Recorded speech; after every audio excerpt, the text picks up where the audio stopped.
spot, the sheriffs. My name's Mr. Griggs. My colleague and I are enforcement agents. Here with a High Court order today. They work for the High Court, and if a judge says you're owed money, it's the sheriff's job to go and get it. Hey, all the keys. I'm going to be calling a locksmith. They can demand payment on the spot, What can you pay us now? We're going to get the cash, are you? Are you paying the bill? or remove assets instead. You've got 30 minutes to make the payment. We'll start removing stuff from the building. You'll have a week to pay in full before it gets sold at auction. Obstructing their work can be a criminal offence. I wouldn't do that if I were you. Don't lie to me. No mess tins. Every year, sheriffs in England and Wales recover unpaid debts totalling more than £80 million. Coming up, mother of two, Jenny Walker, was shocked by the state of her new rented home. I was devastated, absolutely mortified. I just kept thinking, what have I done? But when she moved out, she didn't get her deposit back, so the sheriffs tracked down her landlord. Turn it off. Oh, you don't need to be rude to him. Tommy and Dave take possession of a fine art collection to pay off a multi-million-pound debt. She don't look very happy, does she? But one of the paintings is missing. The defendant has come and took one of the pictures, and we know that's at least £1 million. Mike gets tough when payment talks hit a brick wall. Are you paying the bill? No. No. We'll start a removal then. Yeah. And it looks like a car servicing company has disappeared. Got. But things are looking up when Jess finally catches up with the owner.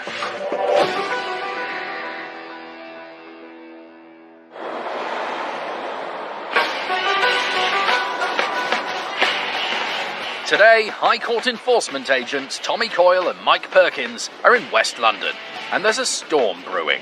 With wind gusts potentially reaching 80 miles an hour, that will blow down trees, it will cause disruption to power and transport as well. Despite the weather warning, the sheriffs are hoping today's enforcement is plain sailing. This afternoon, we are in Southall. We're looking for Semi Builders Merchants Limited. The sheriffs are pursuing a debt of just over £49,000 after a supplier took semi-builders merchants to court for non-payment of an invoice. They didn't contest the case, and a judgment was issued in favour of the claimant. The amount owed today is £49,010. Mike and Tommy know from experience that builders merchants are likely to have substantial assets they can use as leverage.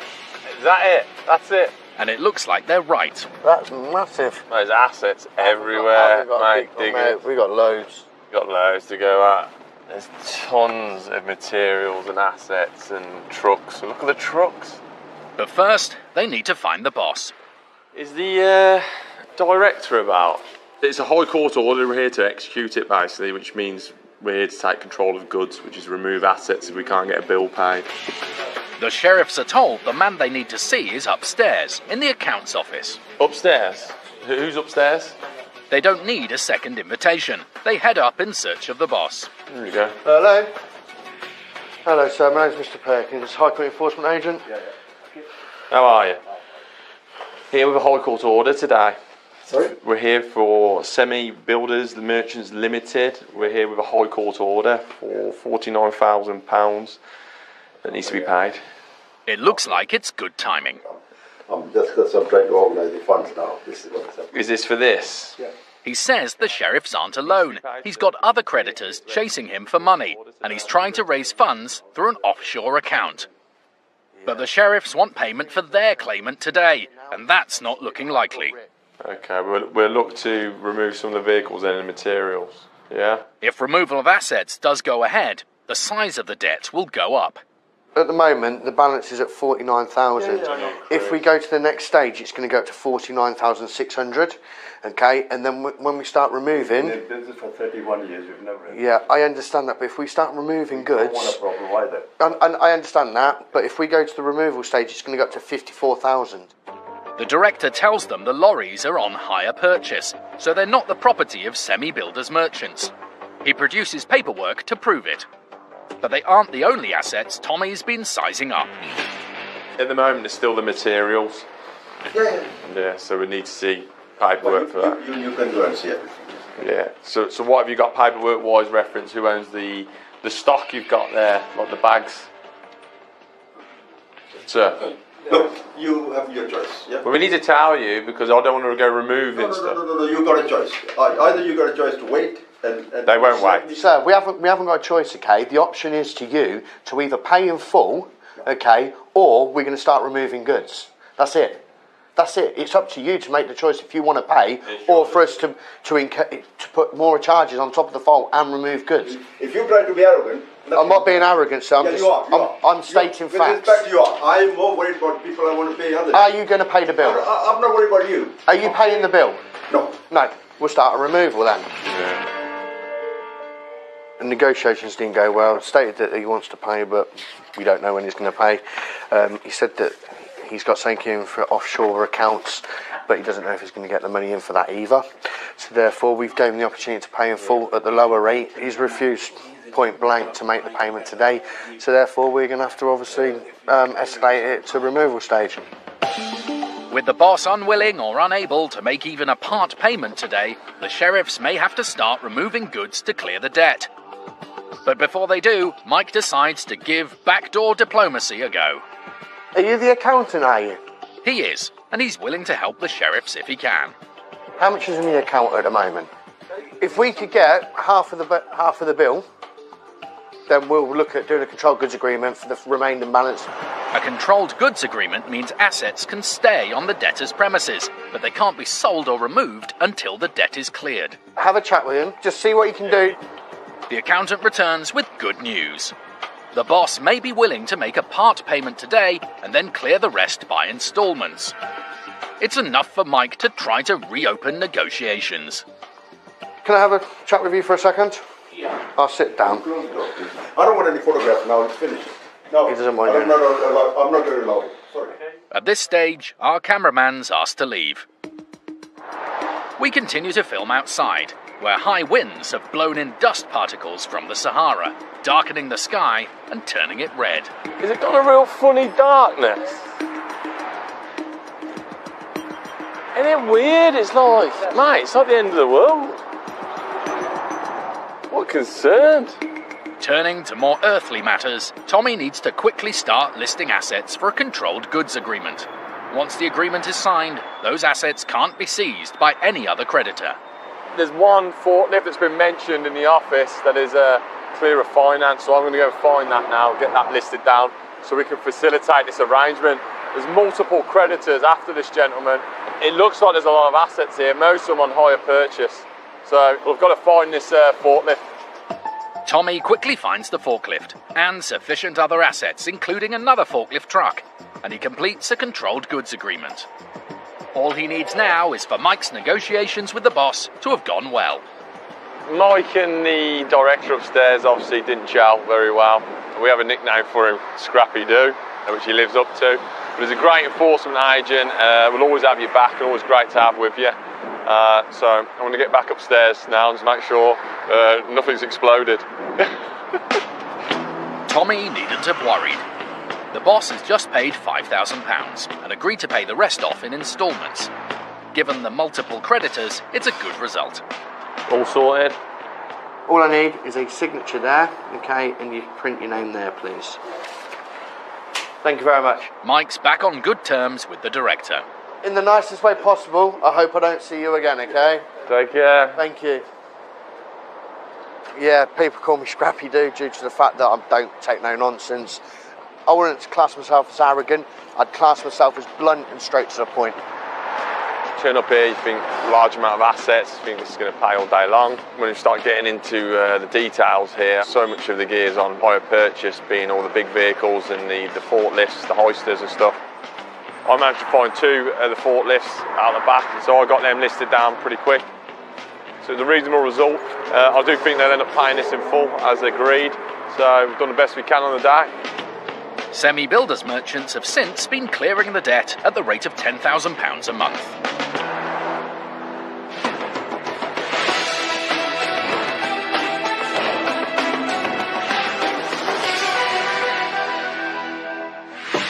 Using the county courts to try and recover money you're owed isn't difficult.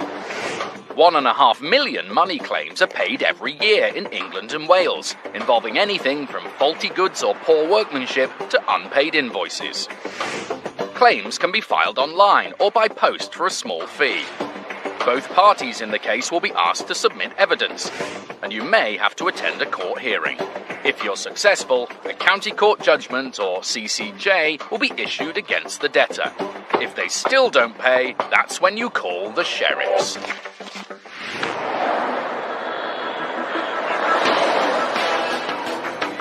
It's nearly lunchtime, and High Court enforcement agents Jess Payton and Jamie Wicks are in Peterborough. They're on their way to the pub. They're looking for the pub's landlord, Mr. Colin Payne. The only information we've got on this at the moment is that the debtor has rung into the office to say that he's aware of the debt, but he's not going to make the payment because he doesn't have the money. It's a personal debt and nothing to do with the pub, but the sheriffs can visit any address they suspect the debtor lives or trades from. So I would imagine that asset-wise there'd be more than enough to cover this debt. If it's a tenancy, everything in that pub will belong to him. We've Googled it and had a look at the picture of the pub, and it looks quite a nice pub, so hopefully we should get a payment on this one, and the claimant should be happy. The claimant is primary school teacher and mother of two, Jenny Walker. Jenny had been renting a 3-bed property in Peterborough for the past 6 years.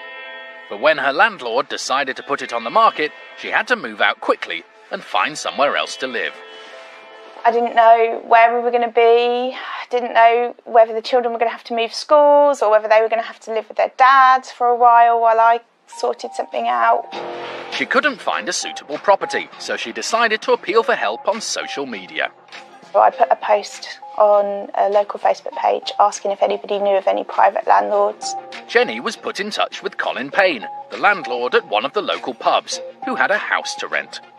We met over the bar in the pub and, had a chat about what the house was like and how much it would cost to rent. He told her the property was in need of refurbishment and that he may not have time to do this before she moved in. Yeah. Jenny and her 2 children arranged to view the house. Colin Payne met her there and showed her round. The house was very full up and very dated. He explained that all of his furniture and belongings would be gone. He was hoping to get it decorated, but he wasn't sure if he'd have time. Everywhere was a bit dirty and a bit grubby. It did put me off, but I knew I could fix it. A bit of elbow grease and it would be okay. I needed somewhere to live and I needed somewhere quite quickly. And this was the only thing that had come up, and it was the only thing in my price range that would work. She agreed to rent the property at £800 a month and pay a month's rent in advance as a deposit. On the day that I went to get the keys and to move in, Colin said that he would reduce that to £600 because he hadn't had time to decorate. Jenny says there was no formal tenancy agreement, but despite this, she handed over the deposit and the first month's rent. It was a total of £1,400. I didn't feel comfortable with moving in with no tenancy agreement, but in the situation I was in, I kind of had no choice. Armed with the keys, Jenny went to open up her new home. Mr. Payne had moved a lot of stuff out of the house, but only as far as the back garden. There were rubbish bags and broken furniture outside the back door. And there was broken glass, there was a motorbike, there was a double bed. With the house now cleared, the scale of what Jenny had taken on became all too apparent. I was devastated, absolutely mortified. I couldn't believe that somebody would think that that was okay. I just kept thinking, what have I done? What am I putting my children into? I'd moved them from a really secure, safe, comfortable house to hell on earth, really. Jenny enlisted the help of friends and spent the next 2 days cleaning and decorating. All my friends turned up and made it bearable. I wouldn't say they made it good because that was impossible, but they got the kids' bedrooms clean and decorated. They got the carpet so that it wasn't as crispy underfoot. They got the kitchen so that there wasn't mould on the walls, and, they made it okay. Jenny was determined to stay put and make a go of it. I decorated the whole house, replaced curtain poles, curtains. I'd had the carpets professionally cleaned as well in an attempt to freshen them up somewhat. So I spent a huge amount of money trying to make the property livable. But 2 months after moving in, Jenny says she still didn't have a formal tenancy agreement, and she was worried about her long-term security as a tenant. In spite of the work she'd done to make the property more comfortable, Jenny reluctantly decided they should move. I just wanted out. I'd had enough. He wasn't going to do the right thing. I wasn't going to have the security of a tenancy agreement and the legal rights that come with that. She notified Mr. Payne of her intention to leave. I let him know at the end of May that I would be moving out on the 1st of July and that I'd like my deposit back. When the time came to move out, Jenny handed the keys back and Mr. Payne carried out an inspection of the property.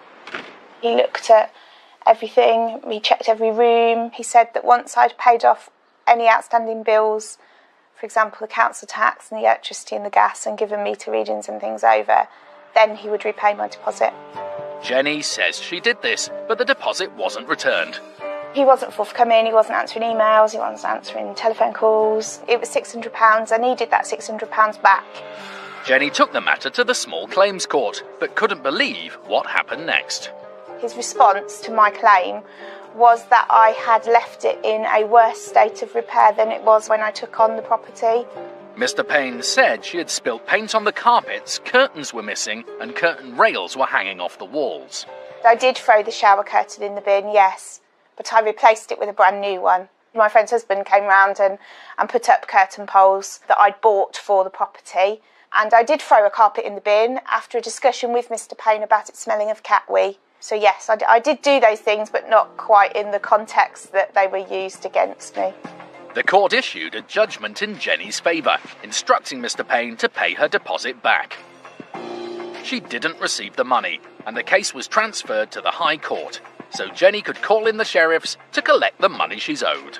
I watch the TV programmes, and my mum watches them quite a lot, and she suggested that I pay the High Court fee, so I'm just hoping that the sheriffs can do what they couldn't and put an end to it all.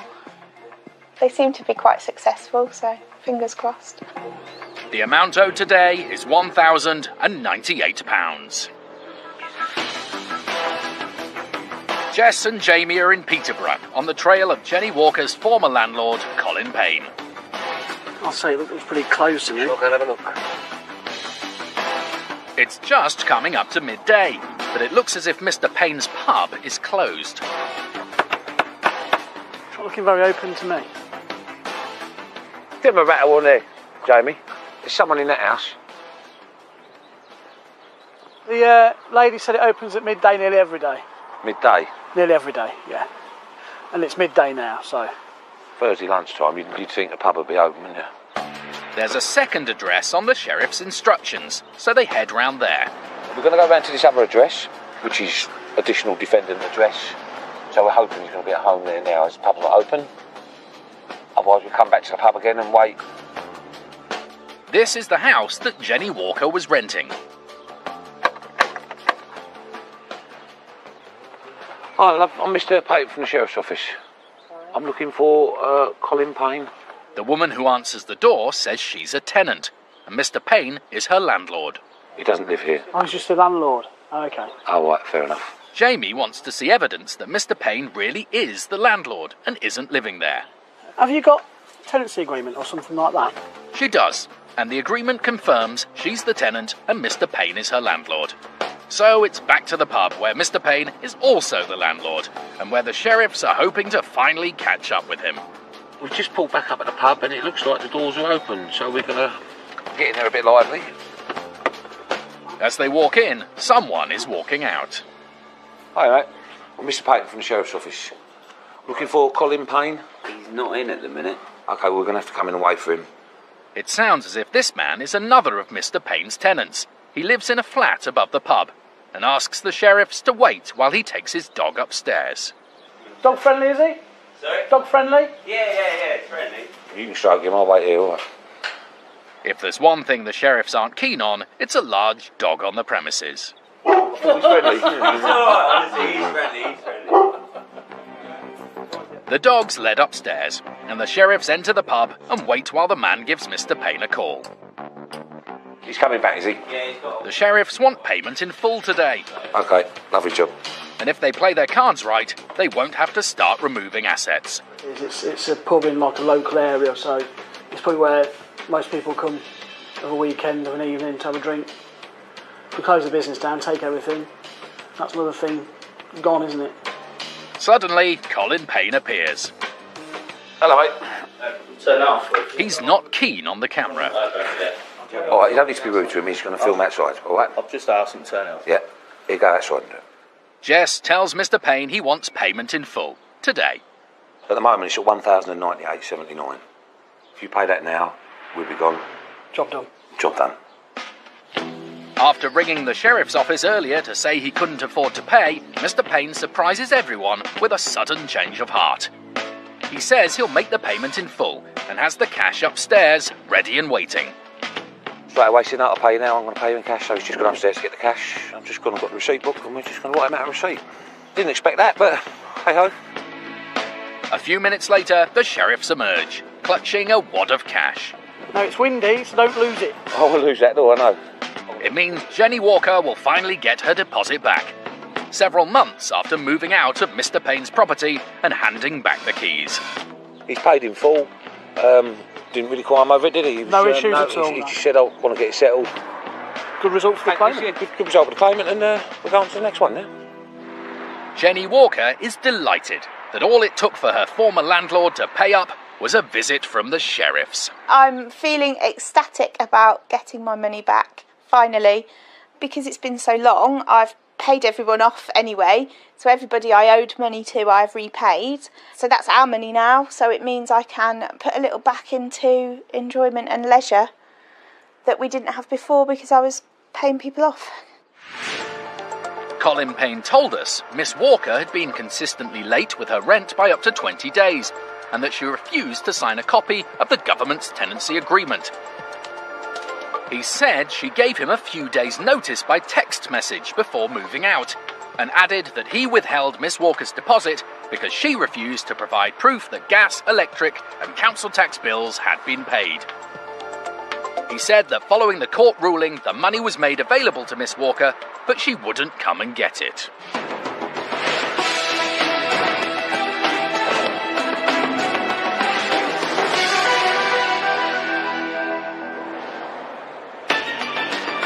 If you have an unpaid debt, you can call in the sheriffs to collect the money on your behalf, as long as it's more than £600. In most cases, the debt is much higher, typically thousands of pounds.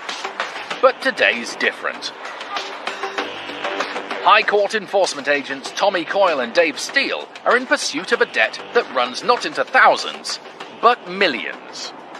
This morning we're on our way to Bury. Quite an interesting case today. A very high value case in the region of £14 million.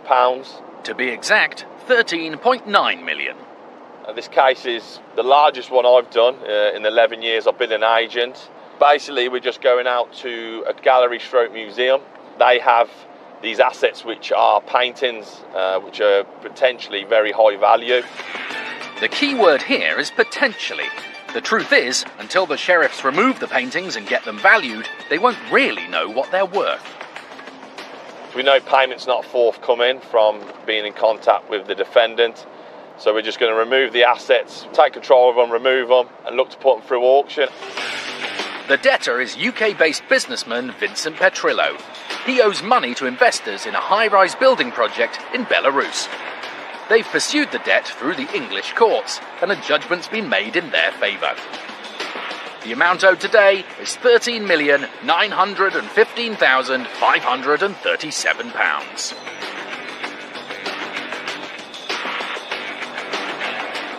Mr. Petrillo's apparently in Moscow, but he owns a little-known collection of Russian artwork, which is on loan to Bury Art Gallery in Greater Manchester. And that's where the sheriffs are heading. It could be a real unique, interesting case this today. One being the sheer size of the writ, and two, the amount of value in the assets that we could be removing today. Tommy and Dave have plenty of experience in removing assets, But when it comes to art, do they know their Rembrandt from their Rubens? Let's start with Dave. My knowledge of art's probably just above zero. Painting at school and dot to dot, that was it. Tommy's a little better qualified. Oh, I got a GCSE C in art and design. The sheriffs plan to remove a total of 8 pieces of art. Because their value isn't known, Tommy's taking no chances. He's on hands-free, on the phone to the office. I won't be letting them move unless they're packaged extremely well. From the value I've been told of them, we're going to be making sure they're very secure. Send me your email address. Once I'm in there, I'll send you some photos. They arrive at Bury Art Museum. It's closed to visitors and locked up. Padlock from inside. Yeah. But there's to be no battle over entry or assets today. The sheriffs have pre-arranged a meeting with museum curator Richard Burns, who will hand over Mr. Petrillo's art collection. Tommy and Dave are led in through the staff entrance. Interesting, isn't it? And after a short wait, Mr. Burns, the curator, and another museum employee emerge with the paintings. Hello, is it Richard? Hello. It says hello. Hi, Hello, Richard. Richard. Hi. You okay? You're right. Do you want it? Should we just show you some identification, Richard? Yes, definitely. There you go. I'm expecting you. Okay. Anxious that these original works of art aren't damaged in transit, the curator gives Dave some advice on how to handle them. Yeah, needs special sort of packaging on You're them. stacking, they need to be frame to frame. You don't want to pierce the canvas. Dave's given a pair of cotton gloves as an extra precaution to avoid damaging the pictures. Go on, thank you very much. For insurance purposes, Tommy and Dave need to provide their office with photographs and dimensions for each painting.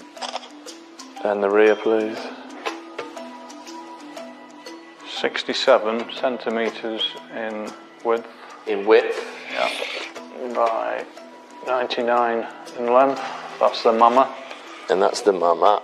She don't look very happy, does she? One of the 8 paintings the sheriffs were hoping to remove is missing, and it's the one that's potentially the most valuable. The defendant has come and took one of the pictures, and we know that's a reasonable value, at least £1 million.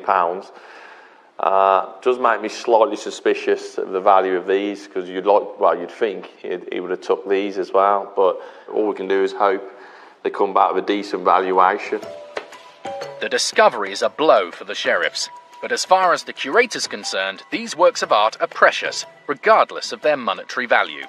Well, they're good examples of mid-20th century modernism with a social history slant. We used them quite a lot during the period of time that they've been here. No, I will miss them, actually, yes. Sorry to see them go. Okay. Pictures of the etchings. It's a bit saucy, that one, isn't it? Tommy may not have an appreciation of fine art, but he wants to recover as much of the debt as he can, so he's keen to know what these pieces are worth. Do you have any idea of the value of these? No. And actually, I wouldn't be able to tell you if I did. No. But my idea of value is certainly a lot less than Mr. Petrillo's, I think. Yes. I mean, if you was just to have a guess, No, you couldn't do it, no? I couldn't possibly. The curator's reluctant to do an on-the-spot valuation, but the sheriffs need to decide how much to insure the paintings for before they remove them. We still have an ongoing issue at the moment with the valuation to get these goods into transport. Initially, they thought the true value of these could be very high. We still don't know. The only valuation we have at the moment is what the gallery was insuring them for, which is from a date of May 1996, which was for £12,000. While Tommy and Dave wait for the office to arrange the insurance, they prepare the paintings for transportation.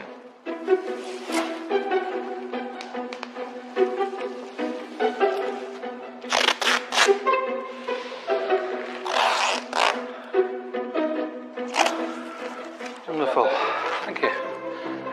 With the insurance finally in place, Mr. Petrillo's art collection Thank you very much. is loaded into a van, ready for the long drive to London, where it'll be put into storage at an auction house. Pack them like they are worth £1 million. So you're off then? The goods have now been removed. They're on the way to the auction centre at London to get a better value of the artwork, and we'll know more once that has been completed. I think me and Dave would both be interested to see what the valuation becomes on these paintings and what they fetch in auction. Mr. Petrillo's art collection was finally auctioned, but as the sheriff suspected, the amount it fetched fell well short of the millions required to cover the debt. As for Mr. Petrillo himself, it's thought he's still in Moscow and isn't expected to be returning to the UK anytime soon.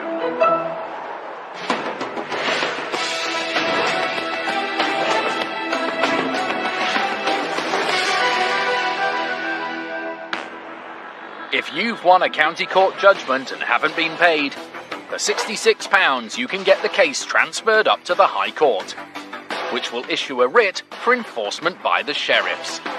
Hello? I'm enforcement agent, enforcing a High Court writ. I'm here just to execute the court order. They've got more powers than county court bailiffs. We're going to force entry into the shop in about the next 10-15 minutes. I have the right, under the writ, to investigate.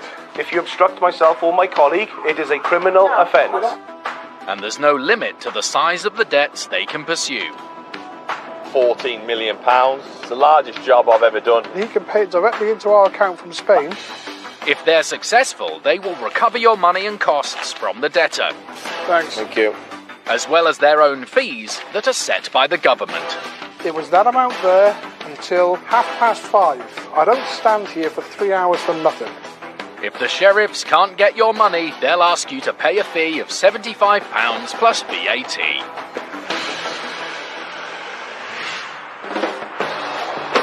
The sheriffs are normally armed with a few basic facts in order to execute a High Court writ. A name, an address, and an amount that's owed. But sometimes, like today, a bit of extra background information about the debtor can make the difference between getting payment in full and walking away empty-handed. High Court enforcement agents Billy Evans and Jess Payton are heading for the village of Cottenham, near Cambridge. We're looking for James Cutton trading as Carmatec.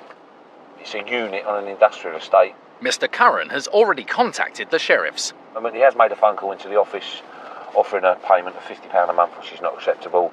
Jess has set his sights a lot higher than that. We'd like to find the owner there to start with and get paid in full. We've got some phone numbers here as well. If he's not there, we'll make a phone call, get him down there. If it is a body shop or if it is car repairs or anything, there's going to be assets there that we can remove if need be. In fact, Carmatec specialises in servicing and repairing vehicles of all makes and models. The amount owed today is £2,621. The size of today's debt is more than Jess paid for his first set of wheels. My first car was a Singer Vogue. It didn't even have letters on their registration, it was all numbers. That was 1982. Before I was born. Before Billy was born, 10 years. As you can see, I'm with Junior today.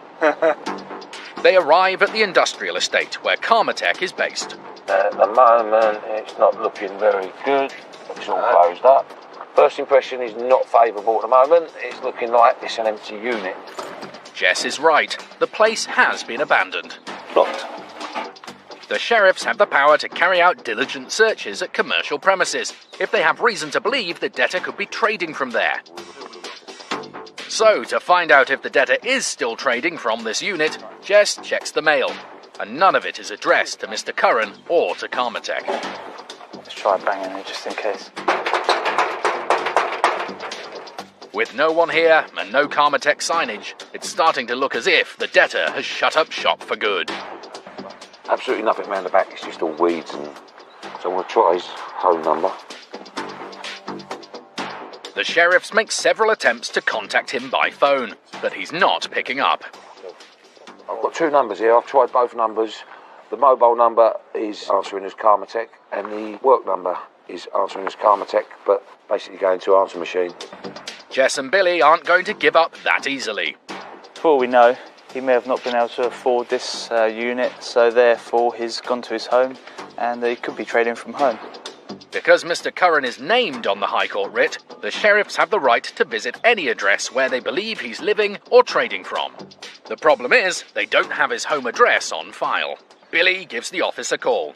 Is there any chance that we can do a quick trace on his name to find a home address that we can do a visit to? 5-10 minutes? Yeah, that's not a problem. Normally, the sheriff send the debtor a notice of enforcement before they visit in person. In this case, that notice was sent to Mr. Curran's business address, which is no longer in use. They know Mr. Curran has received it because he contacted the office to offer a payment plan of £50 a month. But he won't be expecting the sheriffs to turn up at his home address.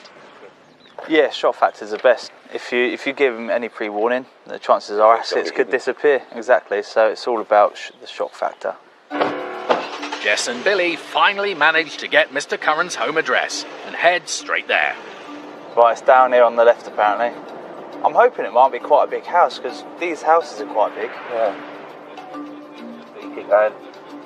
Right, slow down now, Maria, in here. This one? Yeah. Oh, BMW. There are plenty of cars on the drive and round the back of the house behind the gates. It looks as if Karmatech and Mr. Curran are still in business. Hello, mate. Mr. Curran? The man says he's not Mr. Curran. And he directs Jess back round to the front of the house. And the man they're looking for answers the front door. Right, I'm Mr. Payton from the Sheriff's Office. That's Mr. Evans from the Sheriff's Office. OK. Our cameraman is initially shown inside by Mr. Curran, then immediately asked to leave. We continue to film from the street, while Jess gets down to business inside. Well, basically, we're here today to collect this debt. At the moment, it's £2,621.81. Mr. Curran offers to pay part of the debt now, and the rest in a week's time. But Jess has a better idea. Well, what we're going to do is give you 10 minutes to try and sort things through, make a few phone calls. At the end of the day, you're better off owing them than owing us. Billy comes outside to update us. They asked if they can pay a certain amount and then pay the rest off in arrangements. We've told them that they've got a smart car here, they've got a BMW, they've got vehicles out the back, so it's payment in full. So at this moment in time, Jess has given them 10 minutes to raise the funds before we take further action. But while Billy's outside updating us, Jess gets the breakthrough he's been holding out for. Can you get a ways to pay sheriff's form? Jess has just asked me for the ways to pay form, which has all the bank details on how they can make a payment, which would suggest they're going to be making a payment in full. Inside the house, the sheriffs secure an initial payment of just over £600. Hiya, mate, it's Jess Payton. Jess checks it's gone through okay. Mr. James Curran. It was a backs payment. He's paid £621 of it. OK, got that, lovely. We're just waiting on the other two. We've got a relative coming over to pay the other £2,000, so they'll be here in a minute. All right, thank you. Cheers, bye. That's £621 down, so £2,000 to go. Apparently there's a family member coming to the rescue. Right on cue, a car pulls in. The sheriffs are hoping this means the rest of the money is about to be paid. I've just got to take this into Billy and give him a bit of support in there. You never know. 15 minutes later, the debt is cleared.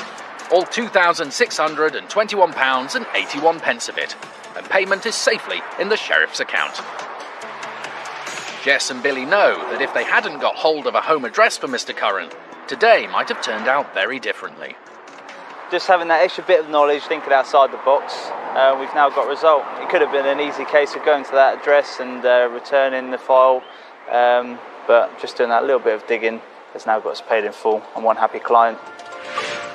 James Curran told us Karmatech had made mistakes in the handling of its finances, and measures had been taken to prevent situations like this arising in the future.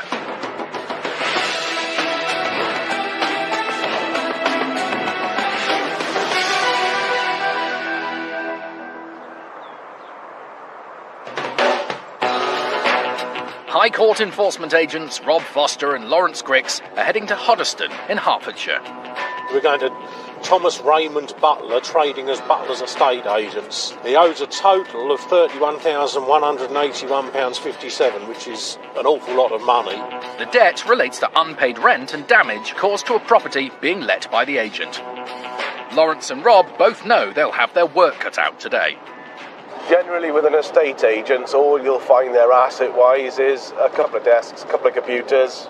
You may be lucky and find that there's a vehicle there, but as a general rule, this day and age, they're mainly leased. The most likely outcome is a payment plan which allows Mr. Butler to clear the debt by instalments. We're not potentially going to have much leverage to force a payment of over £31,000, but we'll do our best. We've got to go in with an open mind, anticipating collecting full payment. It is in the gentleman's personal name, so he may have his personal vehicle outside, which might just be a Bentley. A Bentley? Now that really would make a difference. The amount owed today is £31,181. The sheriffs find Butler estate agents in a prominent position in the town's high street. Thomas Raymond Butler? That's me. Trace my ID. So my name's Mr. Grix. My colleague and I are enforcement agents. Yeah. We're here to execute a High Court writ on behalf Mr. Butler produces a letter he's convinced will send the sheriffs packing. That's the latest. It's a covering letter and an application form to have the judgment set aside, which would mean the case going back to court and being reheard. While Lawrence reads the letter, we're asked to leave, so we go outside and continue to film from the street. Right, that doesn't stop enforcement action today, sir. The amount outstanding is £31,181.57. If Mr. Butler's application were to be successful and the writ set aside within 14 days, then any money he paid to clear the debt today would be returned. But for now, the writ must be executed. Meanwhile, Rob has been conducting a diligent search of the office, looking for assets. On his desk was a set of keys. He's identified it being a Ford Mondeo parked at the back of the property. That's his. Searching through the desk drawers, we found 4 or 5 envelopes stuffed full of cash. Also in that drawer, though, was a Bentley key. Now, what are the chances of that? But it's not the breakthrough they were hoping for. Mr. Butler tells the sheriffs that although he has a Bentley key, he doesn't have a Bentley to go with it. He states this is from a deceased friend of his, but won't give us any more information. So we are going to go and have a look around just to see if it is in the surrounding areas. Alternatively, we may see if we can find a home address and see if we can locate it there. Either way, due diligence, we'll go and have a look for it and see if we can locate the vehicle. It turns out the envelopes full of cash are customer deposits and can't be used to help pay off the debt. Instead, Rob checks the parking area behind the estate agents. I can't see no Bentley. But he can see a Ford Mondeo. If only it was the other way around. Rob does an HPI check on the vehicle, and it's clear of finance, but it's in poor condition. There is significant damage to the vehicle, which is going to hammer its value, but we could be talking £2,000 value for the vehicle. Back inside the estate agents, Lawrence is listing what assets there are and setting up a payment plan. He wants the best deal he can get for the claimant without putting Mr. Butler out of business. I checked all the company and personal bank accounts. Mr. Butler eventually managed to pay about £2,000. In addition to the £2,000, Mr. Butler has also agreed to clear the debt at the rate of £500 a month. If he doesn't keep up the payments, the sheriffs can come back and remove assets. No leverage, there wasn't a lot we could do really, so £2,000 not a bad result.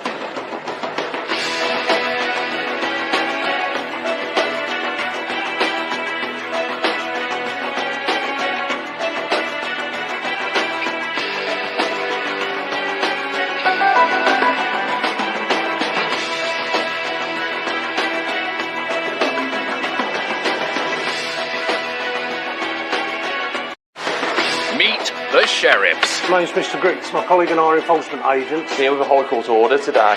They work for the High Court, and if a judge says you're owed money, it's the sheriff's job to go and get it. Hey, all the keys. I'm going to be calling a locksmith. They can demand payment on the spot. What can you pay us now? We're going to get the cash, are you? Are you paying the bill?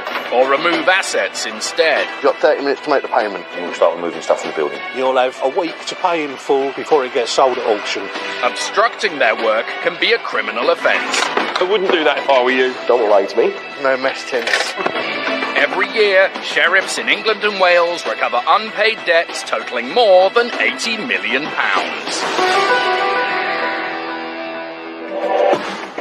Coming up, Ian and Valerie paid thousands of pounds for a new bathroom, but the work was never done. We just fell into the trap that we trusted him. Rob and Gerald track down the man responsible and tell him it's finally time to pay up. Tell her I will get that, I promise. Right. Yeah, but you're going to have to get that now. Georgiana started a new job, but wasn't paid for months on end. They owe me 5 months of my salary, I said enough is enough. It's down to Billy to get what she's owed. If you pay that now, that's as high as it's going to go, and that's going to be the matter resolved. And when they visit a shop with a debt, everyone's counting on the sheriffs. I got 555. Yeah, and here I got 510.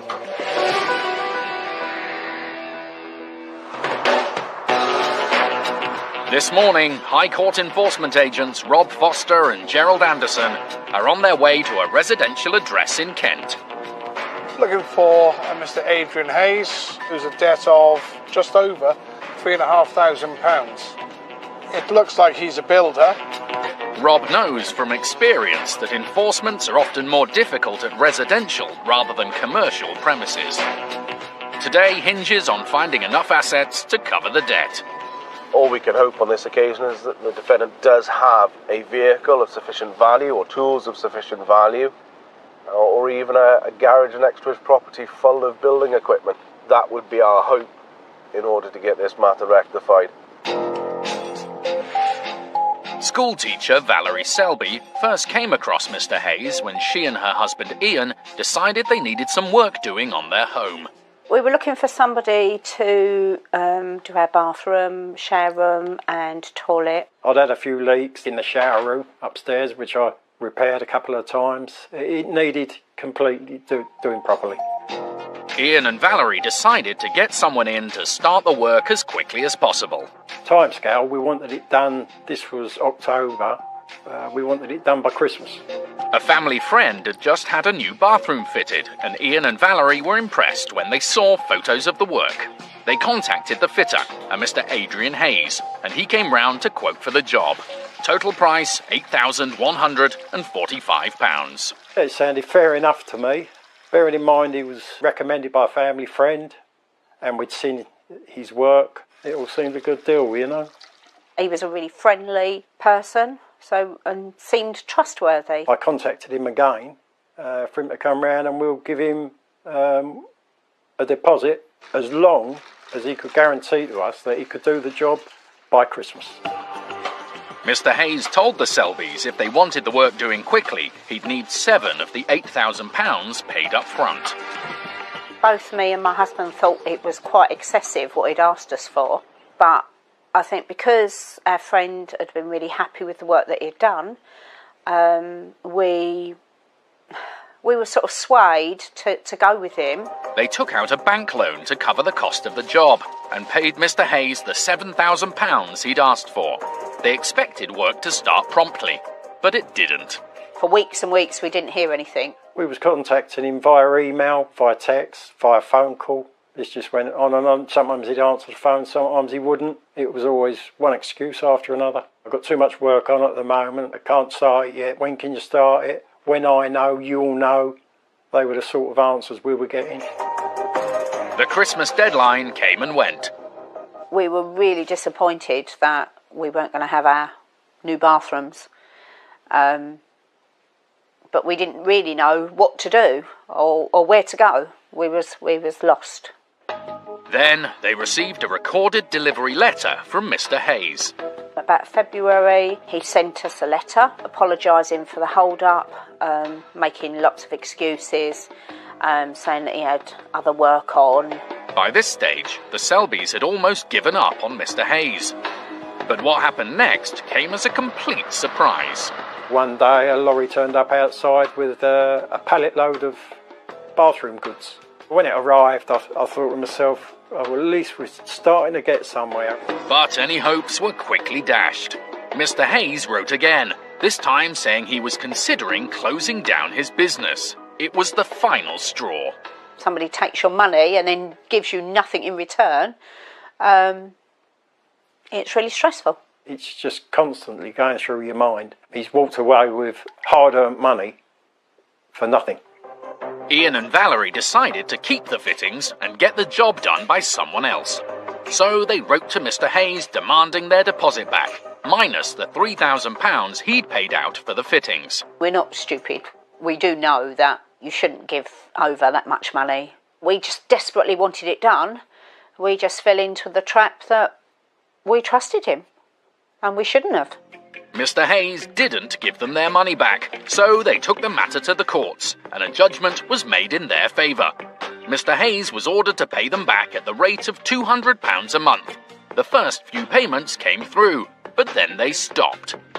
The county court bailiffs pursued the debt. The bailiffs went back again and again and again, and he was never in. On one occasion they did actually find him. He told them that he had paid us back the money in full, which he hadn't. The Selbys have now transferred the case to the High Court and called in the sheriffs. The sheriffs are our last hope of getting our money back, really. We've tried everything else, nothing's succeeded, so we've, gone with the sheriffs. The amount owed today, including fees, is £3,638. Rob and Gerald are about to pay Adrian Hayes a visit. By now, he's had the Selbys' deposit for more than 2 years, and Gerald is determined to get their money back. I do feel for them like this. I will be going all out today to see if I can rectify this for the claimant. The difficulty is going to be finding assets of sufficient value that Mr. Hayes doesn't want to lose. As they approach, Gerald spots a van parked outside the debtor's home. There is an asset on the drive. There's a van on the drive. 04 plate, probably only worth in the hundreds, not the thousands. Removing the van won't come close to clearing the debt. The sheriffs are expecting this to be a difficult enforcement. Hello. Hello, sir. Is it Mr. Adrian Hayes? Speaking. Hello, Mr. Hayes. My name's Mr. Ransom. Gerald explains that they're here to collect the money owed to Mr. and Mrs. Selby. That's been paid, Selby. This has been going on and on for weeks. Gerald has no record of the debt being paid and will need to see evidence. You prove to me it's been paid and I'll walk away from here, but at the moment, as far as we're concerned, you've got a debt of £3,638.92. That's been paid. Mr. Hayes disappears inside to find the proof the sheriffs need. Because it's a residential address, the sheriffs can't force entry, but they can enter peaceably if there's a door left open. Just bear with me. Yep, no problem at all. Mr. Hayes goes to his office, which is in the back garden, in search of paperwork. Rob and Gerald take the opportunity to size up any assets. I can see toolboxes. Do you want me to go down and have a look? Yeah, you can crack on. I'll go and have a look. I'll wait here. Yeah, anyways. Rob goes to join Mr. Hayes in his office. We have gained peaceful entry. He's gone down the back garden there to look at some types of paperwork. He's got a shed at the back garden which seems to be an office of some kind. Rob has gone down there now and gained entry into there as well. Mr. Hayes tells Rob he gave the money to a financial advisor called John and instructed him to contact the county court and settle the debt. Rob calls the court to check out his story. I've got a warrant number here. The court confirms it has received 2 cheques. One of them, worth £1,500, has cleared, but the other has bounced. Ah, right, okay. Which means Mr. Hayes still owes Mr. and Mrs. Selby more than £2,000. Right, okay, well, we'll continue at the moment. Thank you, bye-bye. But Mr. Hayes doesn't want to give the sheriffs any money at all. He says he's already given the money to John, so the debt should have been cleared. I've already paid it. I'm asking these sheriffs if they can they go away and I'll go and sort this John out. But the sheriffs aren't going anywhere. If need be, they'll start removing what assets there are, and that includes the van parked outside. I've taken now the van key off the bunch of keys. I'll keep hold of that for safekeeping, just in case I've got to remove this vehicle. Back inside, Rob's on the phone to Mrs. Selby, letting her know that some of the money she's owed has been paid to the county court. She'll be getting that money in the next few days. I have spoken to the county court and they've confirmed there is a £1,500 cleared payment due to come out. I'm happy it's there. The county court have confirmed as such, so I'm happy with that, as long as you're happy with that. Please, Mrs. Selby, I paid this in April. Right, I can't hear what the claimant's saying if you're shouting, all right? Mrs. Selby says she's happy to deduct £1,500 from the amount on the writ. But she still wants the rest of the money she's owed, a total of more than £2,000. Yeah, I think the remainder of it is the cheque that didn't clear. It's the one that. Yeah, I'll get that. I'll tell her I will get that. I promise. Right. Yeah, but you're going to have to get that now. The penny is finally starting to drop. It doesn't matter how many times he blames his financial advisor, John. Mr. Hayes will have to clear the outstanding balance today. Brilliant. We'll give you an update later. All right, thank you. Bye-bye. Bye-bye. Gerald does the maths and tells Mr. Hayes exactly how much he needs to find. We're enforcing today for £3,638.92 at enforcement stage 1. I'm happy enough to deduct £1,500 off that because we know it's sat there waiting, and enforce for you for £2,138.92. If you can make payment of that in the next 15-20 minutes, we're finished. If not, that'll then go up to the next stage and then the next stage. That needs to be sorted out now, as the claimant has said. If not, they're happy that they want to enforce, because it's been long enough given. Well, I've got no choice, otherwise you're going to take stuff. I'm going to pay this $2,100 now. I'll pay it now. Yeah. I'm going to have to pay it, ain't I? And I'll go get my money off him. We'll go and get his card machine and we'll just get it paid. It looks like they're about to get payment in full, a total of £2,138. He now does realise he has got to sort it. After much persuasion, he's now decided to make payment in full by debit card. So I'm just about to go in now with my PDQ and receive it. Mr. Hayes is still blaming his financial advisor, John, for not clearing the debt. He says he's not going to let him get away with it. I'm not happy. I'm not happy at all. I'll go and see him now. He's going to have to give me this money. Otherwise it's going to be a murder in Welling. Unfortunately, we have to take comments like that seriously. Can I just confirm that you are joking? I am joking. Yeah. Right, okay, that's fine. Just need to confirm. Mr. Hayes' grievance with his financial advisor is no concern of the sheriff's. Their job is to execute the writ and get Mr. and Mrs. Selby the money they're owed. If you put your PIN number in and then the green button, please. Okay, that's gone through, Rob. Once he's paid up, Mr. Hayes tells us he's had a change of career, which explains why he's so keen not to lose his van. I did kitchens and bathrooms and I pulled away from it. And I owed people money, you know, it just got into trouble and I've dealt with it now. But, well, I thought I'd dealt with it all. I'm a courier now. I deliver parcels. All right, Mr. Hayes, thank you very much. Cheers, Mr. Hayes, thanks now. Ta-da. As for Mr. Hayes, he appears regretful and says he took out a loan and paid it to his financial advisor with the intention of clearing his debts. I'm not a crook, I don't want to rob people, so I wanted to give them their money back. So we got advised to go and see this guy, and he sorted out a bridging loan to handle my affairs, which he obviously hasn't done. I'll do what I have to do, John. I'll deal with John. It's been a complex case, but the sheriffs have secured the outstanding balance. All in all, this seems to be a dead case, asset-wise. Payment in full. Very good. Ian and Valerie Selby will now finally get the money they've been owed for more than 2 years. I couldn't believe it. I couldn't believe that we'd got the money. What a relief for it finally to be over. They did a marvellous job. Really pleased with the sheriffs. Yeah. Well worth the money that we paid out. Absolutely. Using the county courts to try and recover money you're owed isn't difficult.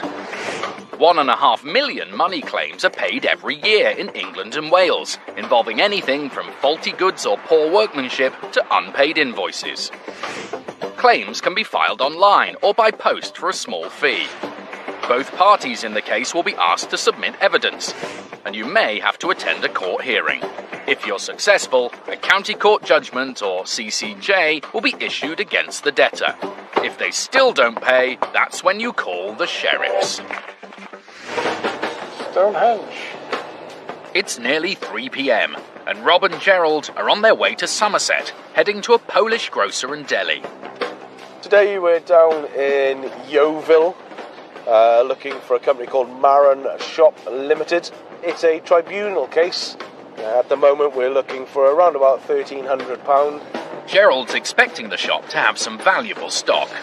Asset-wise, you're going to have the dry goods and the normal shop goods, but the things of value will be the spirits, alcohol, cigarettes, etc. So I would hope that the assets would cover this debt if it went that way. The debt is owed to a woman who worked at the shop. When her employment ended, she wasn't paid her outstanding holiday allowance. She won her case, but the shop didn't pay up. Today, Rob and Gerald have a writ for the £1,316 she's owed. I believe it's that shop there, the one with the yellow writing on it. As they head in to introduce themselves, Gerald notices the debtors have their name printed above the door. Looking for the Marin Shop Limited. We've got a High Court writ for an outstanding balance owed to an ex-employee. There's my identification. Is the director about? Mr. Rondos, isn't it? It's in Poland. He's in Poland, yeah? Is he? It's coming 2 weeks. The woman says Mr. Rondos lives in Poland and hasn't been at the shop for 10 days. But this is the company's registered address, and regardless of where he lives, it's the director's responsibility to read what the court sends out. Can you get hold of him on the phone? That's the balance, £1,316.23. He has to pay that today, or we remove goods, okay? I'm going to have a little nosy, see what sort of stock's here. Rob and Gerald are reluctant to remove perishable goods, like these sausages. But there are plenty of items here to clear the debt, including the spirits they were hoping for. With so much stock available, the sheriffs aren't going to accept anything less than full payment. The boss is on the phone, and he says the debt is nothing to do with Marin Shop Limited. He says the woman worked for a company called Arabat, which used to trade from this address. Right.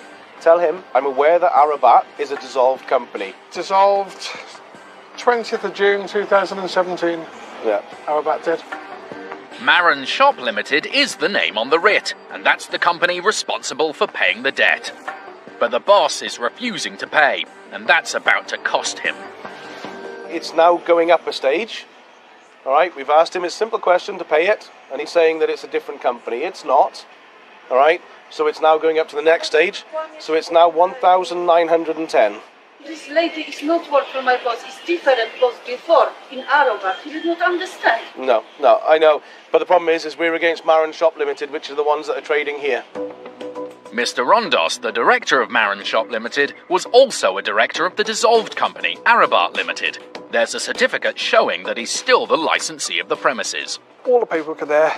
Proves that the company we're pursuing are the companies trading from here. Whatever the boss says, Rob knows he's in the right place, and he's getting on with the job. Shalane, I'm going to have a look in the tills. Sheriffs have the power to open shop tills and seize their contents. 20, 40, 60, 80, 250, Jet. You make a note of that, please. At that moment, a man arrives. He heads straight to the back of the shop and then to the front door. Don't lock the door. If you want to keep customers out, no problem, but leave the key in, okay? Otherwise I feel like I'm being locked in. Thank you. Their exit route secured, Rob's back on the hunt behind the counter. And he's found a woman's clutch bag. Is that yours? Yes. Okay, can you do me a favour and just open it just to show it's not company cash in there? It's company cash. It is it? How much is this? I need to write. There's 250 there, alright? There's some interesting paperwork in the bag. There's HM Revenues letters in the name of Marin Shop Limited. It's on the till receipts. It's all Marin Shop. There's also a lot more cash. Rob and Gerald split it between them and start counting. I got 555. Yeah, and here I got 510 and 250 there. That gives us a total of 1,315. It's only £1 short of what they were initially looking for. But since then, the director has talked himself into a Stage 2 fee, and now the bill has gone up. Is there any more cash on the premises? Otherwise, we've got to remove stock. Rob would much rather get the remainder paid than add further fees by taking the job to the removal stage. Do you want to phone him again? That's it now, £594, that's all he needs to pay. Even if he's in Poland, we can send him a link to his phone, and he can just make the payment. But Rob never gets to speak to Mr. Rondos himself.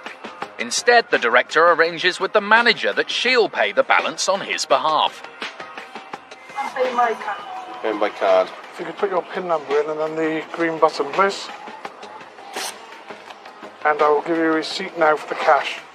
And with that, the sheriff's job is done. Thanks, sir. Cheers. Bye-bye. Thank you. Yeah, all in all, very good results. Dealt with. Quite an easy one, as there were assets there that would have covered the debts, but obviously we didn't want to remove. That would have escalated it even more. A cash payment was received and the debt has been paid in full. It's now complete. The director ended up paying in full and costing himself an extra £594 because of his initial refusal to pay.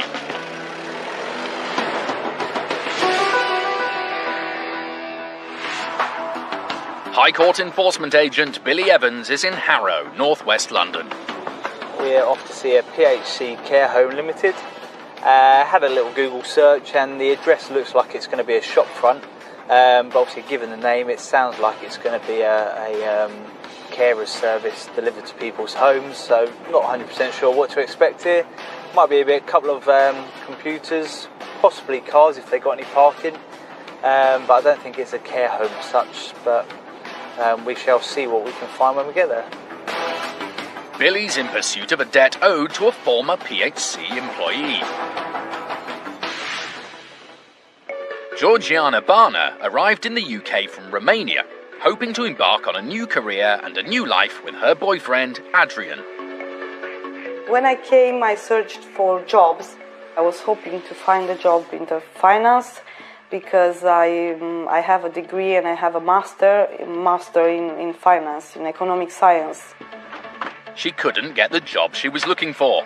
But rather than do nothing, within a few weeks of arriving in the UK, she started working for PHC Home Care, an agency providing care for the elderly. I worked as a carer first. Then after 2 weeks, I started working in their office doing administrations, and everything was all right at the beginning. Georgiana enjoyed the caring side of the job, but her real interest lay in other areas. Helping people, I felt very good, but my ambition was to get in the finance. They said to me, we will have a big business, we will have shares, I will give you 40% of my shares, you will be a financial director. All these promises made me have trust in them. Georgiana worked hard, hoping to make a good impression. I was very busy from the morning up until the evening doing both jobs. Usually I start at 7 o'clock in the morning and finish about 10 o'clock in the evening. So that were really long hours, and obviously my salary was the minimum wage. At first, she was paid regularly, at the end of every month. But as time went on, that started to change. I believe that they disappointed me. We were getting paid late, we were getting paid in installments. I was very stressed on that time. Without any money, you cannot go forward. So I was very lucky with my boyfriend because he helped me to survive. He helped me to survive and to have food and everything you need in your life. Because without any money, obviously we were struggling. She decided to cut back her hours and work part-time, and she started looking for another job. That period I was feeling very ill. All these things affected me in many ways. For 5 months, she didn't get paid at all. It put a strain on her finances and her relationship. I had arguments with my boyfriend because why you don't do anything about that, why you are still working there, why you don't leave. He told me from the beginning this is not right, and I did not want to listen. I just believed in them and helped them to have their business. After 5 months promising me they will pay me, please bear with us, I will pay you next week, and the next week, and they still haven't paid me. My final message to him was, if you don't pay me today in full all my money, I will leave. Despite the ultimatum, Georgiana still didn't get the money she was due. They owe me 5 months of my salary. I said enough is enough, and I just left. She got a new job working in payroll and office management, and reluctantly took her former employer to court. I got my judgment. and still no money. So I waited and waited. I didn't know what to do anymore. I'm really desperate. It's like no one can get back my money. In a final attempt to get her unpaid wages, Georgiana has called in the sheriffs. They are my last hope, to be honest. I don't know what to do anymore. The amount owed today, including fees, is £1,774. It's now up to Billy to try and get Georgiana the money she's owed. He's in Harrow and about to arrive at PHC Home Care. Right, so it's apparently up here on the right-hand side. The address on the writ is Systems House. System House. It's an empty shop. At first glance, it looks deserted. I've got 20/20 vision and I can't see anything in the windows, but as I get closer it may surprise me, may be different, but we'll go and have a look. Billy's concerned this could be a wasted journey. Hang on, it's open. PHC Home Care. Wow, well that's a shock. I thought I had 20/20 vision.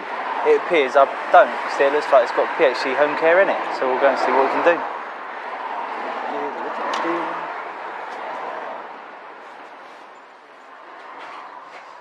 Hello there, sir. Hi. Hiya. I'm a High Court enforcement agent. I'm Eric is the owner. Is this gentleman? Perfect. The man on the phone is Company Director Eric Acombe. Hello, sir. How are you doing? I'm a High Court enforcement agent. Got a High Court writ here against PHC Home Care Limited. Let's go downstairs. Okay. Billy's shown downstairs to a more private area. Right, so what is this for? He tells Mr. Acombe that he's enforcing a writ in favour of Georgiana Barner. So at the moment, the balance is £1,774.75. If you pay that now, that's as high as it's going to go, and that's going to be the matter resolved. Yeah, and what... Sorry, and if it escalates... So if that's not paid within sort of 15, 20 minutes, it will go up to that amount. And if that's still not paid because you're refusing to make that payment, it will then go to £3,000 and we'll have to start unplugging assets and removing them. Just bear with me. Yep, no worries. Mr. Acombe leaves the room, and a minute later he returns, clutching his wallet. It looks as if he's going to make payment in full.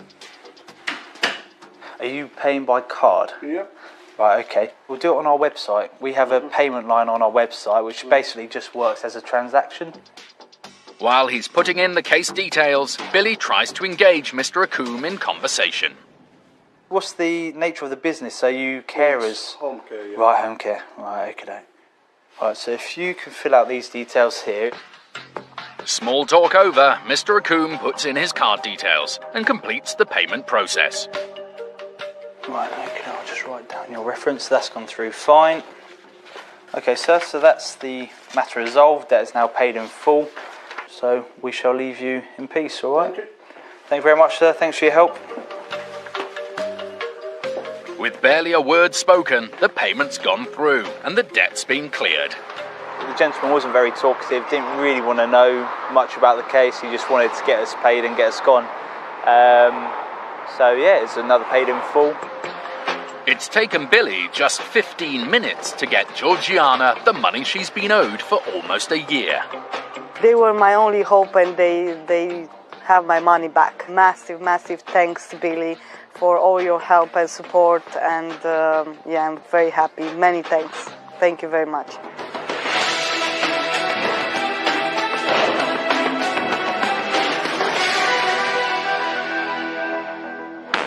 When debtors can't pay on the spot... Are you going to pay the bill? What do you mean, no? The sheriffs won't always remove assets. Goods go for almost a fifth of their true value at auction, and it's often better to agree a payment plan. Do you reckon you can do 200 a week? They'll make a list of assets. That's a nice man, Rice cookers. 7 wrist bracelets. And a controlled goods agreement is signed, making it an offence for anyone else to remove them. You sign it, I sign it. The sheriffs will only return to take the goods if the debtor fails to make payments. I've signed him up to £1,000 a month. Providing you stick to that, you won't hear from us again. Enforcement agents John Farley and Tommy Coyle are in Hampshire, with a High Court writ in hand, on their way to a car garage. Early morning in Southampton, heading to AM Mechanical. Outstanding balance we're looking for today is around £2,000. The debt relates to work AM Mechanical did on a customer's vehicle. The customer claimed a wheel bearing was poorly fitted and caused £1,200 of further damage. They took AM Mechanical to court, but the garage didn't attend. Today, the amount owed is £1,907. John's anticipating some valuable assets. We're hoping to find maybe a couple of vehicles and things at this one. They find the unit on an industrial estate. AM Mechanical, vehicle servicing and repair. It's exactly what they were hoping for, an asset. It's a sign-written vehicle worth more than the debt. He's got to pay this. Yeah, I don't know if my clamp's big enough for that, you know. Confident that if the debtor doesn't want to pay, they can remove the vehicle to recover the debt, they head in. Hello? Hi there, mate. AM Mechanical? Yes. That's you guys? Here in relation to a High Court writ that's been issued. Right, okay. You the owner or director? I'm the apprentice. Can you get hold of him? The mechanic calls Anthony Morris, the director, and he says he'll come down to the unit. Do you know how long he'll be? It'll be about 5 minutes, buddy. He's literally just on his way down to town. That's no ideal. problem. Thank you. There's just time for a quick look around. It's an expensive toolbox there. Also, there was the pickup on the way in, so I'll go and have a look at that shortly. Depends how the conversation goes. And that's not all. There's a vehicle key in a box on the wall. I'll put that in my pocket for now. See what he wants to do when he gets here, because if he don't want to pay, it could be a possible asset that I'll be taking control of. Tommy's hoping it fits the branded vehicle they saw on the way in. There's also a couple of valuable 4-post vehicle lifts. That's more than enough leverage to get payments in full one way or another. 15 minutes after they arrived, the company director turns up. Is that him out there now, mate, in the yellow car? Yes. Yeah. Hi, how you doing? Here collecting an outstanding judgment that's been issued. Right, okay. You're aware of it? Going on there. Yeah, basically last I heard, basically got a letter from your office. Yeah. I've been going through county court trying to get a monthly payment sorted. Yeah. It was meant to go in front of a judge. My court down here is basically useless. Yeah. Ringing them. Yeah, well, we're going to get it up today. It may not be back till Monday. I go, look, I need, I know you guys coming. I need to put it through. The courts can take their time sometimes, though, can't they? It's just everything just seems to be going wrong. It's got to the point now where they've issued the writ. The writ tells us to come here and look at removing goods or collect the payment. It's 1907. Just pay it. I'm sick of it. Mr. Morris seems to want the debt cleared as much as the sheriff's, but he can't make the payment online from the garage. I'll have to go to the bank for that because my bank only allow me to, if I haven't ever paid no one before, Do you want it lets me transfer £250. How long will it take to do that now? I can run up to Shirley, which my bank's about sort of 10 minutes away from me. I can run up there. We'll do that. We'll have to stay on site here until it's completed. Do you want to take that with you? If it is easier for you to get the cash, you can just get the cash as well. Payment's even better. We can do you. The boss leaves, and true to his word, he's back within 10 minutes.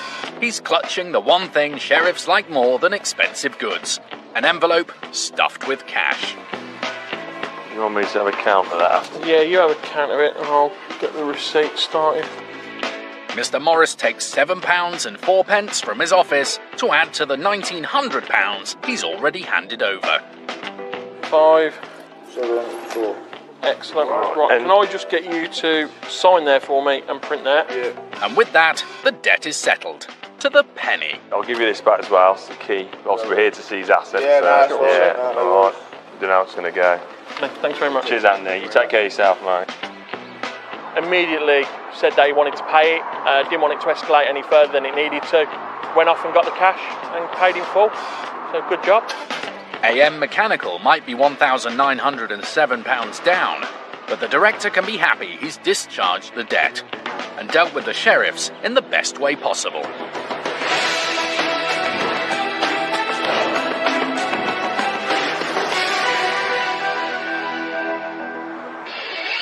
In South London, Rob and Gerald are battling their way through the traffic.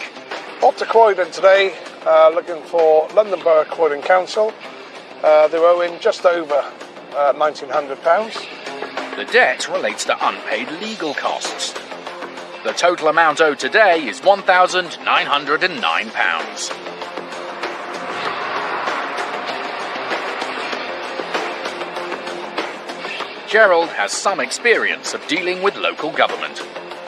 With councils, what they do feel is that we'll do it, but we'll do it in our time.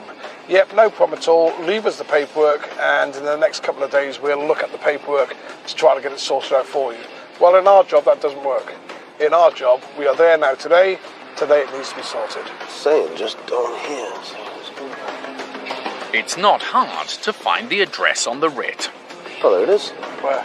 That big building in front of us. What, Bernard Brother? Yeah. Very big building for the council. Right, good to go. Good to go. Oh. As they make their way towards the front entrance, they discuss strategy. You Mr. Nice today or me Mr. Nice? We'll see who they like. See who they like. Yeah. Well, they're bound to like me then, aren't they? Yeah. They head in and Gerald turns on the charm. Hello. So my do first. My name is Mr. Anderson.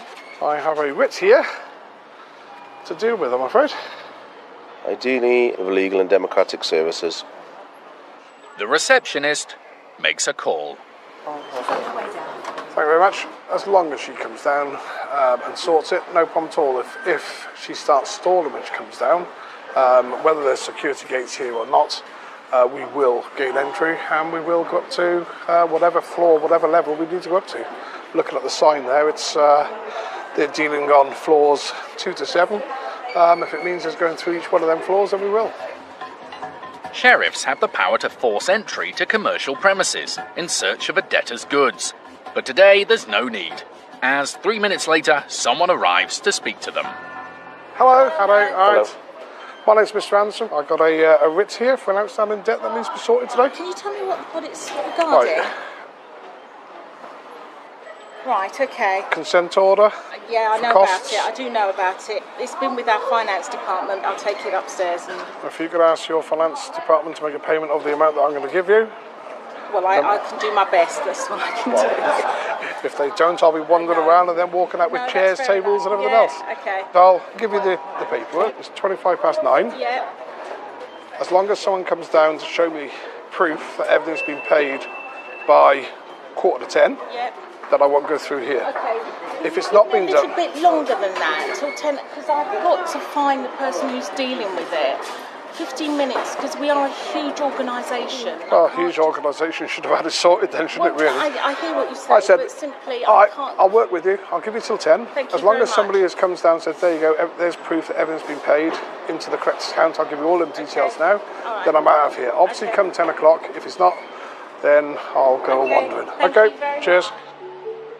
It sounds as if the council knows about the debt, but for some reason, the finance department haven't paid it. Rob and Gerald can only wait to see whether the woman can get the matter resolved in the half an hour they've given her. I've given her a little bit of grace, a bit of compassion. We'll see where it goes from there. Croydon Council's skyscraper opened in 2013 and cost a reported £144 million. Gerald and Rob haven't explored the internal winter garden or been up to the roof terrace, but there's plenty to admire in the lobby. It's almost like a military badge there, Rob. It does. Nice little coat of arms. What's that underneath it? Is it Latin? That's Latin. Ad summa littimor. What does that mean? I reckon being at council, it'll probably mean something like strive for perfection. Not bad, Gerald. It actually means we strive for the highest. Let's strive for perfection, which we haven't quite reached yet, because we've got a writ against us. It may not be perfection, but Croydon Council is certainly doing all it can to get its debt cleared. It's 7 minutes to 10, and the woman from legal is back, just in time to beat Gerald's deadline. Oh, there we are. Oh, here we go. She's brought a colleague, who she says will pay the bill. Okay. Put through the full amount and see if it will go through in the first instance, please. Thanks. Exactly what we want to see. There's been no fuss, no hassle. Put your PIN number in, please, and then the green button. I'm hoping within the next sort of 20-30 seconds the debt will be settled and we'll be on our way. No, it's declined. Yeah. Hasn't gone through because it exceeds my limit. You can do it on a number of cards. I'd rather do it on one if we can. Yes, yeah. One receipt's easier, isn't it? Yeah. As the council try and find a way to pay the £1,909 they owe, we're asked to leave the lobby by security. We continue to film from outside. 10 minutes later, another council employee comes down to the lobby and makes the payment across a couple of cards. If you could put your PIN number in, please. Okay, that's gone through, and I'll give you a receipt now. It took a little longer than they'd have liked, but it's a job well done for Rob and Gerald. They've got their client the money they were rightfully owed. Sorry, aren't I? Yeah. Huh? Yep. Not a bad little result. Oh, job done. And all done in hour and a half. Yeah. Quite quick for a council. There's you. Yeah, that's you, all right. Oh, there's me, look. Top cat. Yeah, that's who you would like to be. Top cat. Afraid not though. That's probably you there. Who's that? Popeye? Looks a lot more like you. No hair. Very aggressive looking Popeye. Rob might have a point. Oh! Croydon Council told us it processes thousands of invoices on time every month. It accepts the payment was due and settled the balance immediately.